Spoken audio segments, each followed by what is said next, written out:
Continuing discussion of Sri Vishnu Sahasranama, another glorious name of the Supreme Personality of Godhead, which gives us an opportunity to remember and meditate upon the qualities of that Supreme Personality of Godhead, who is the life of our life, the very meaning of our existence. And we're very fortunate enough to know that. It's true for everyone, but not everyone knows it. Now I'm going to speak on name 764, Dyutidhara. And before I get into discussing it, I'll just make one little point, that the number 764 is following the numbering system given by Parashara Bhatta, the first Sri Vaishnava commentator, just after Sri Ramanujacharya. In the numbering system given by Baladev Vidyabhushan, it's named 757. That's quite a big difference. There's difference of 7 numbers.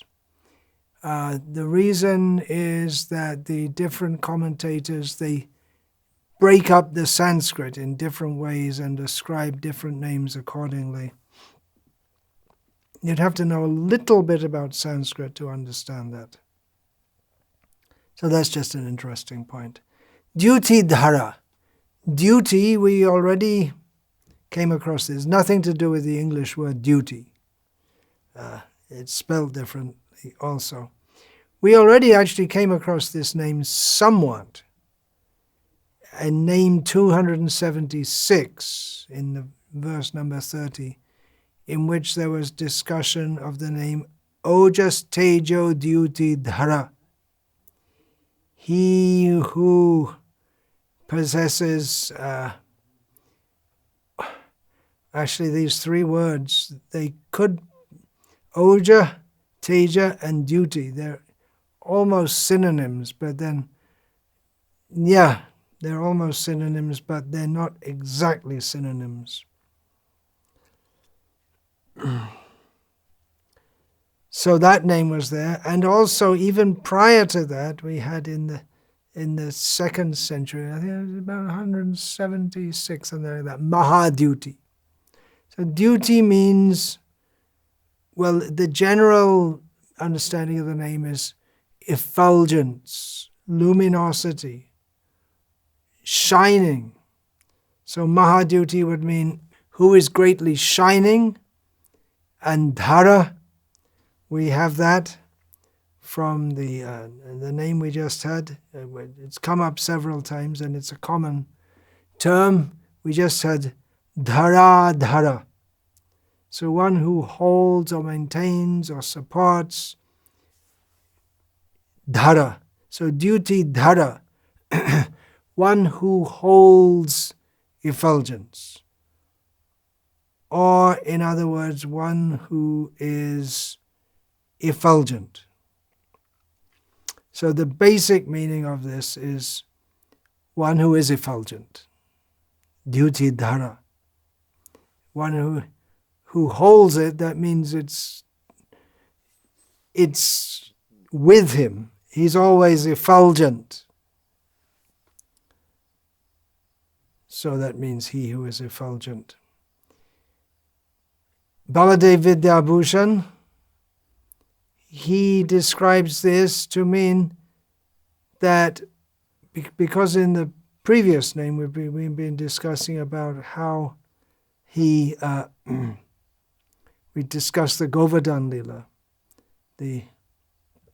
how the Supreme Lord as Tejo Vrisha, he exhibits his power to protect his devotees. He showers his protection upon them. So Baladev Vidyabhushan, that he says he becomes, by protecting his devotees, he becomes effulgent. So someone may be effulgent, naturally effulgent, someone who, I was discussing this yesterday also in the Tejo Vrisha, someone who is with spiritual luminosity, they glow. Oh, that reminds me of an anecdote that Dinabandhu Prabhu, he often likes, I've heard him said several times, that Srila Prabhupada, Dinabandhu Prabhu personally witnessed it. And at an airport or somewhere in America, Srila Prabhupada was going through the airport, and there was some man of color, a black man, and Dinabandhu was likes to imitate the way he spoke on seeing Srila Prabhupada. This black man, he said, "That man, he's shining, he's shining." In other words, the man saw that he was astonished that Srila Prabhupada was shining. So someone who's connected with Krishna, they shine with effulgence. The purity of the soul comes through, they shine like that.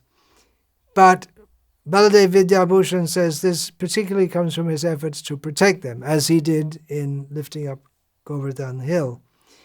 And we can see if someone makes some physical exertion also, then it's as if there's some luster comes. If someone runs hard or he is engaged in a big challenge, and especially a physical challenge, and he comes out victorious, the racing, the 100-meter sprint champion, and there's some effulgence from the effort and from the satisfaction of being successful in a job well done and a job that you feel very good for doing it.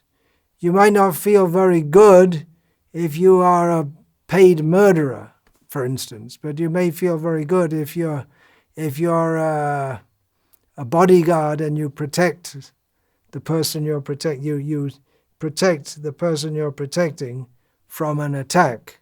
So in the same way, Krishna, he feels accomplished. I did it, lifted the Govardhan Hill, and his efforts to protect them, he shines with that. He shines with a satisfaction. Yes, I was able to do it. So duty also means that magnificence, dignity, majesty. It's just like we don't expect. That just brings to mind these British statesmen and some of the, not only British, but noble persons, the aristocracy in Britain and Europe, especially before the days of photography, they used to have their portraits painted. If you're a big wig, you get your portrait painted. And in the portrait, they'll be dressed in their finery, in their military uniform, it may be. And military uniform in those days didn't mean desert khakis, but very regal looking. And they'll be standing there without a smile on their face, no smiling, but looking very dignified and regal and majestic. And you don't expect someone who's in such a position to look, you expect them to have some effulgence, which comes from being in a dignified position. Even if you are, you may be in a dignified position and you may have to hold court and you may not be feeling very well, but you can't show it.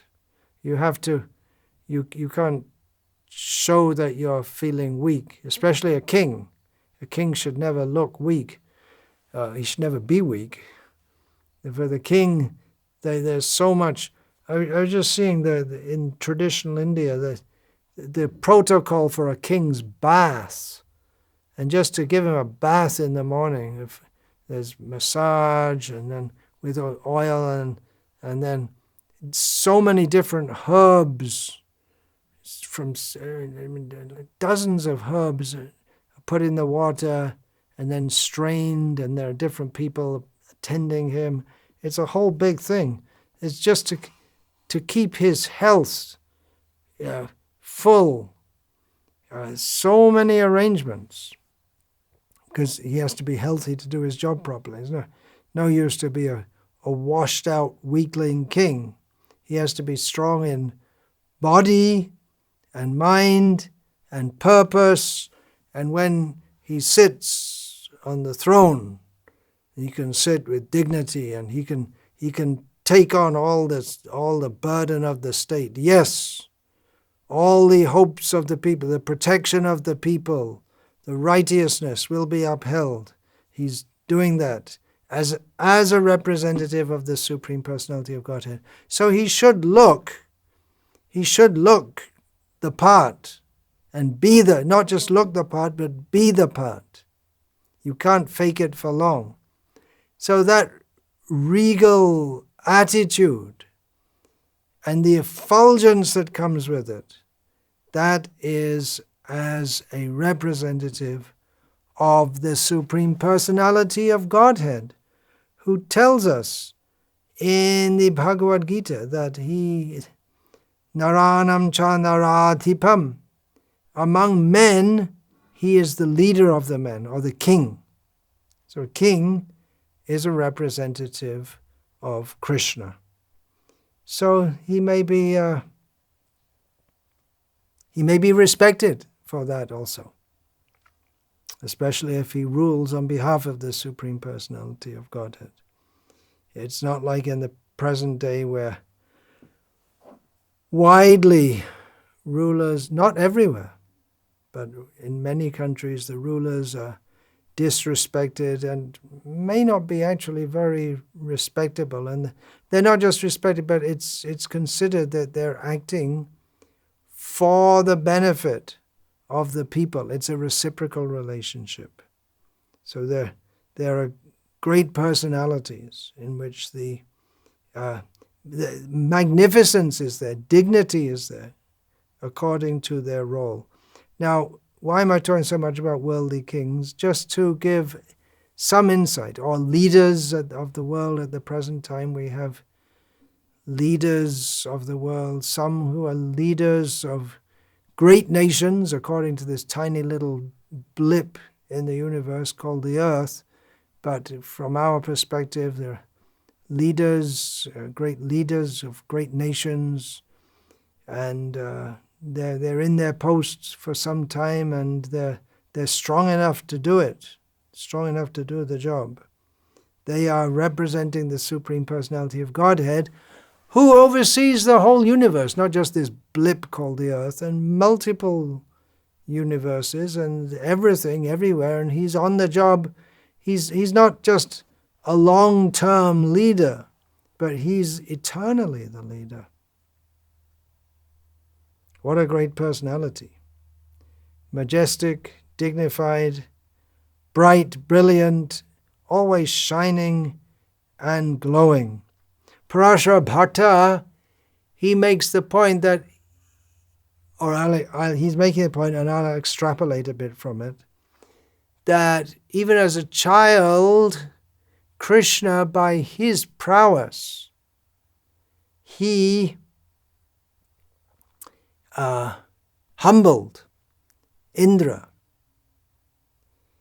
Now, Indra, he's known as Devendra, the king of the gods.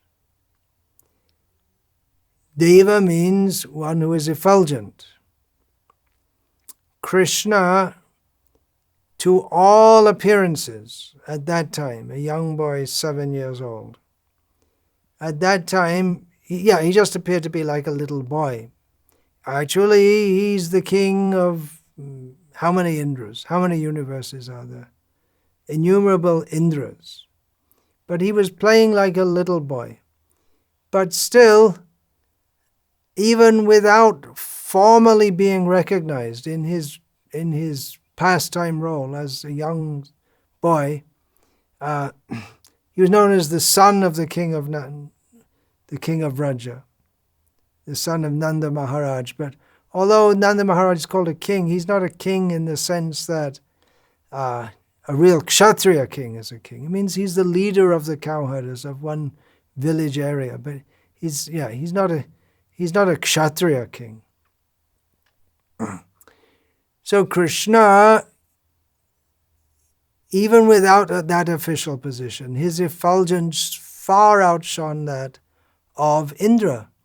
And even though Indra had the majesty of being the king of heaven, but he should have known that actually my king is Krishna. He's always subordinate to Krishna. Even at a very young age. Krishna didn't undergo any austerities. He didn't make any political machinations to make himself supreme. He's always supreme. There's a very important point that Srila Prabhupada often brings up, that because sometimes we hear people say that you become God, but Srila Prabhupada points out that Krishna, he is God, and he didn't do anything to become God. He is naturally always God. And for that matter, we are naturally always not God. That's why it's very good to discuss the Vishnu Sahasranama, which really establishes Vishnu, Krishna, as the Supreme Personality of Godhead. It's very important for us to always remember that we're not God. We should be reminded of it regularly. We're not God. Who is actually God? What are the qualities that make him God? Because we have this persistent misconception, whether it's strongly manifested in our minds or whether it's dormant, and we may not even philosophically spell it out in our own minds, but we have this feeling that, well, I'm the center of everything that's going on, and yeah, people should recognize it. Or this desire to be thought of as being greater than we are. But we'll never, never, never be anything near as great as God. Actually, that is possible by complete surrender to him. As Srila Prabhupada sometimes used to say, these people, they want to become God, but the Vaishnavas, they become more than God, because Krishna becomes subservient to his devotees' love. But ontologically, we are always subordinate. It's very important to discuss this. How great is Krishna? And then naturally it follows, how small are we? He subdued Indra. Yesterday we were talking about the showers of rain and the heavy rain that is sent by Indra. Okay, the water accumulates in the ocean, it's evaporated, and then it accumulates in the clouds, and it comes down as rain. But it's not just going on by some impersonal forces. We can study by science, and we may say, well, we didn't see Indra, and we don't need Indra in all of this, because it's just going on by the laws of nature. But that is, of course, an impersonal estimation.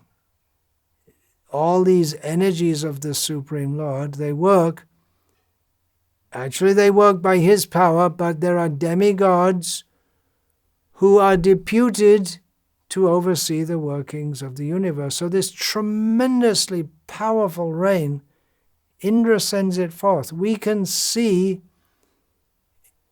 powerful in one sense, the sun as the rain comes so heavily, but it's also powerful in the sense Indra has such great power because we're so much dependent on rainfall. We don't think about it much. Well, the farmers think about it. But we require rain. Even the city dwellers, if there's an extended drought, and they start to feel it, and they're told to save water and water harvesting if there's any water comes. But it's such, it's life. Water is life. That's why they're always saying, oh, we found water on Mars or this, because they think we need water for life. It's a fact. Life as we know it with our bodily constitution requires water. And that is sent on this earth by Indra. He's such a powerful and responsible figure. But he also gets carried away. And Krishna put him in his place. So we should meditate on this. It's not just some fairy story or something like this. These are facts of the universe. Krishna, in the true sense, Krishna is trans-historical. He exists beyond history, before anyone even thought of history. Before anything existed, he was there. Before the creation, he was there. So he's trans-historical. But at the same time, he appears, we can say, the date and time and place in which he appeared. He's beyond this material energy, but he appears, and we can give the coordinates, the date and the time and the place. And then you can work out astrologically. Astrologically, what do you think about this person? Well, he's the Supreme Personality of Godhead. It can be understood astrologically also.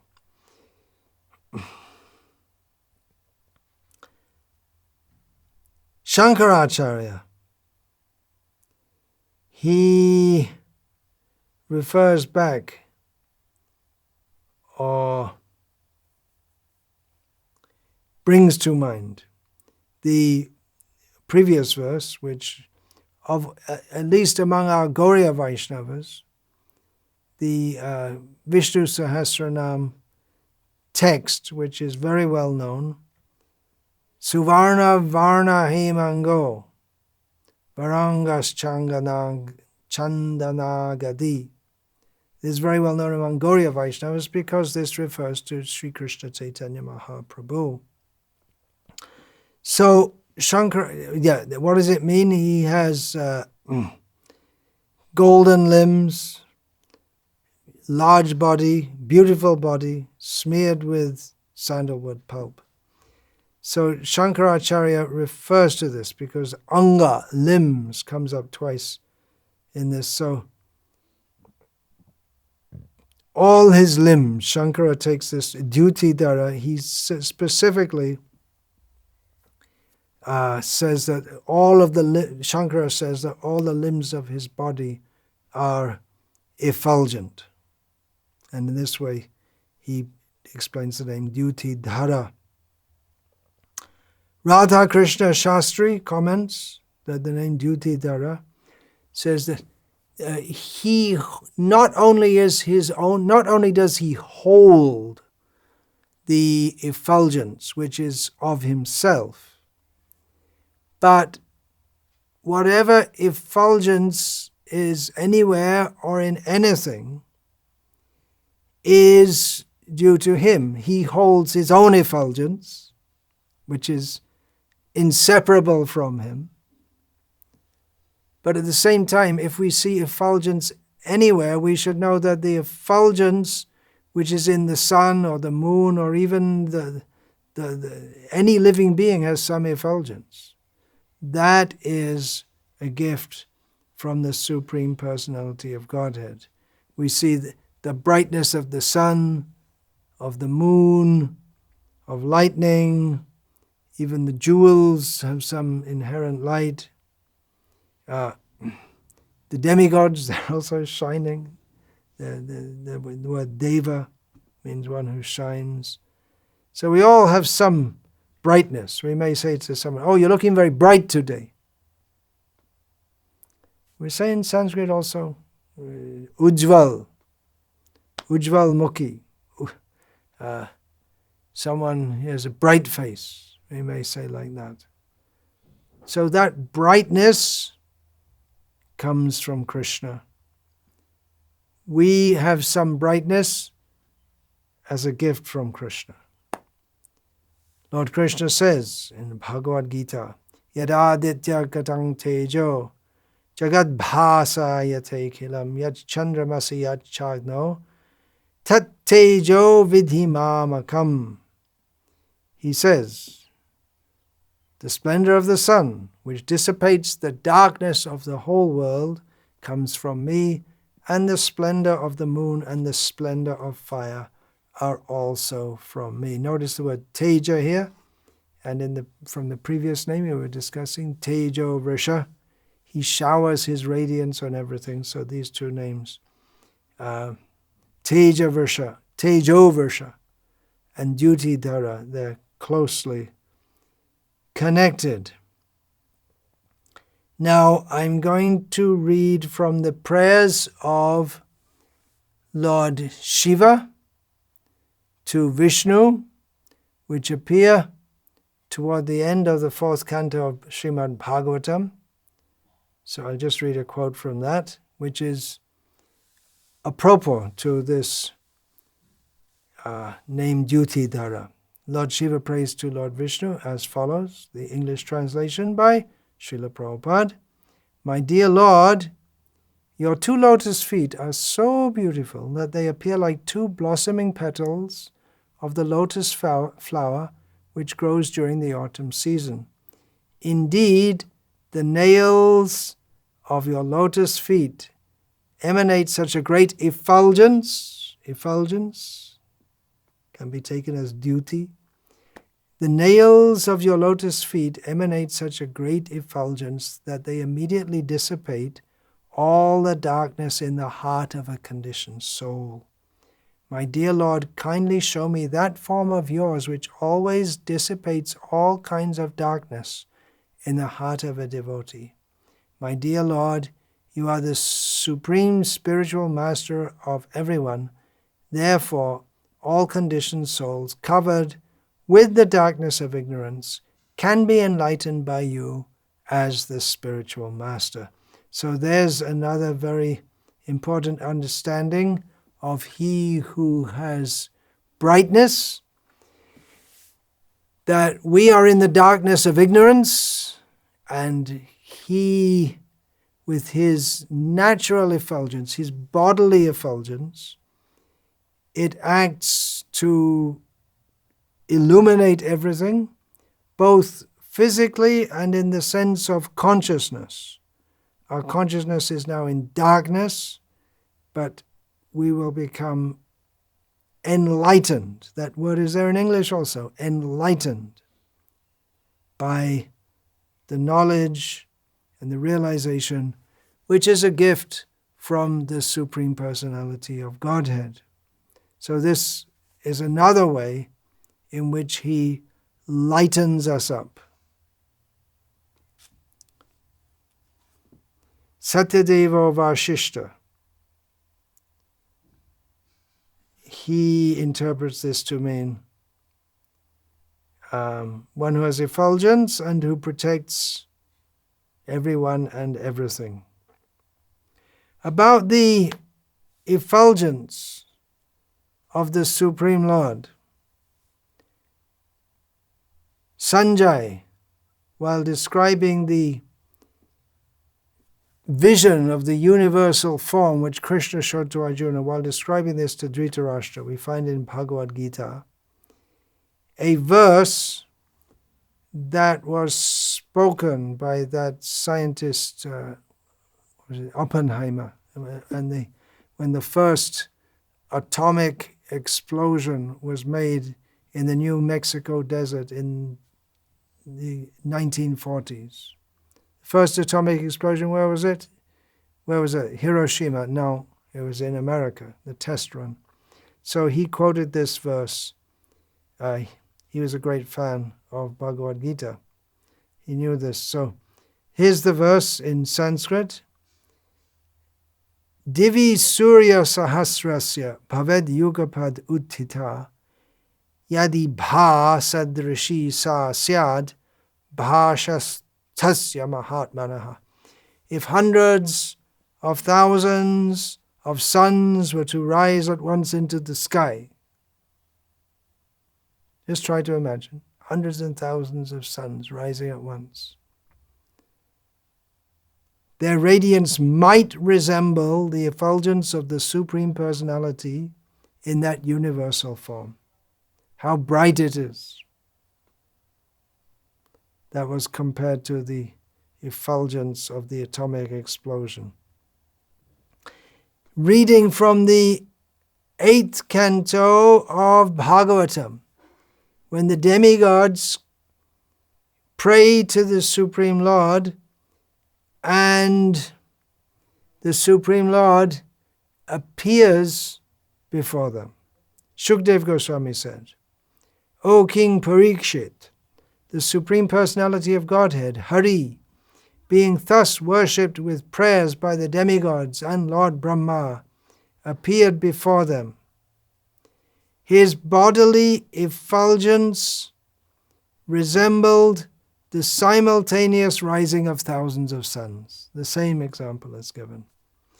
The vision of all the demigods was blocked by the Lord's effulgence. Thus they could see neither the sky, the directions, the land, nor even themselves, what to speak of seeing the Lord, who was present before them.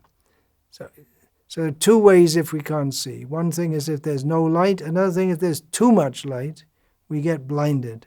Now the demigods themselves, Deva, means they who shine. They're so bright, their bodily effulgence is so bright. But when the Supreme Lord appeared in their midst, he was so bright that his effulgence completely eclipsed their effulgence. And a common example is given that at night we see glowworms. Depends which part of the world you're in. Here in India, it's common at night. If you're in the village and there are no lights around, you can see tiny little glowworms. Sometimes you see them in the room and there's little light. Little light emanates from their body. Some electric light they generate. It's just a tiny, you can't really see anything by it, but you can just see there's a glowworm. You can't see the glow of the glowworm in the daytime because the light of the glowworm is totally eclipsed by that of the sun. So in the same way, the light of the demigods was totally eclipsed, even though they are so bright, but he was too bright for them to see, and they felt as if blinded. And then, of course, Krishna turned down a bit, but just letting them know. Sometimes it's necessary for someone who's in a position of authority to let it be known that, yes, I am superior. Don't take it for granted. Don't take me for granted. Now, talking about light, the light, merge into the light. The highest truth is the light, we've heard many times. But actually, the highest truth is not, the highest truth is light, yes, but that light is an attribute of the Supreme Person. So the Supreme Truth is the possessor or the source of that light. If we say that the Supreme Truth is light, that is true. But he is light, but that's an attribute of him. It's not that the light itself independently is the highest truth. Yasya prabha prabhavato jagadanda koti kotishvashesha vasudhadhi vibhuti bhinnam tad brahma nishkalam anantam ashesha bhutam govindamadi purusham tamaham bhajami. I worship Govinda, the primeval Lord, whose effulgence, yasya prabha, is prabha means effulgence, whose effulgence is the source of the non-differentiated Brahman mentioned in the Upanishads. When people talk about merging into the light, they're referring to the non-differentiated Brahman, as mentioned in the Upanishads. But the effulgence of Govinda is the source of that non-differentiated Brahman. And then the verse goes on, being differentiated. It means Govinda is differentiated from the infinities of glories of the mundane universe, appears as the indivisible, infinite, limitless truth. So this verse covers both the meaning, or the two main meanings of the word duty. His effulgence is described, and his majesty is described as being quite different from that, with that the majesty which is seen among majestic persons of this world. It's just in a different platform. He is the Nishkalam, indivisible, Anantam, infinite, Ashesha, limitless truth. Just one little point to, very important point, but it's a major point actually, but I'll just bring it up briefly here, is that we find that the Mayavadis comment on Vishnu Sahasranama, and they recite Vishnu Sahasranama, but it's really inexplicable how they can do so, because here we have the name Dyutidhara. So duty means an attribute, effulgence, and dhara means one who has or one who holds. So there's clearly duality there. There's the duty, the light, and the dhara, the possessor or the holder of the light. So how can they comment on Vishnu Sahasranama? It's so strange. They should all just give up all their nonsense Mayavad and surrender to Krishna and chant Hare Krishna and become Vaishnavas. Hare Krishna. Vancha kalpatarubhyascha kripa sindhubhya evacha patitanam pavanebhyo vaishnavebhyo namo namaha. Dante nithaya churnakang padayo nipatya kritvacha kakushatameta daham bravimi. Hey sadhava sakala eva vihaya durat gauranga chandra charane kurutanuragaha. Parivadatu jano yata tatava nanumakarona vayang vicharayamaha. Hari rasa madira madati matta bhuvi vilutama nartama nirvishama. Hare Krishna, Krishna Krishna, Hare Hare.